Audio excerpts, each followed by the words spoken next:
Hi friends, இன்றைக்கி சூப்பரான evening snacks recipe தான் பார்க்க போகிறோம். வாங்க வீடியோக்குள்ளே போகலாம்.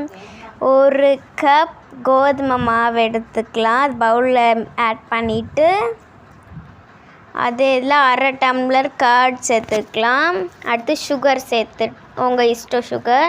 அடுத்து வாட்ரு ஆட் பண்ணி நல்லா மிக்ஸ் பண்ணிக்கணும். இந்த கன்சிஸ்டன்சியில் இருக்கணும் கரெக்டாக.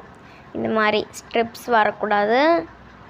அடுத்து பேனில் ஆயில் ஹீட் ஆகவும் நம்ம செக் பண்ணிவிட்டு அது கொஞ்சம் கொஞ்சமாக அந்த பேட்டரை சேர்த்துக்கலாம். இது மாதிரி எல்லா பேட்டரையும் ஊற்றிக்குங்க. நல்லா பபிள்ஸ் கோல்டன் கலராக ரோஸ்ட் ஆகணும்.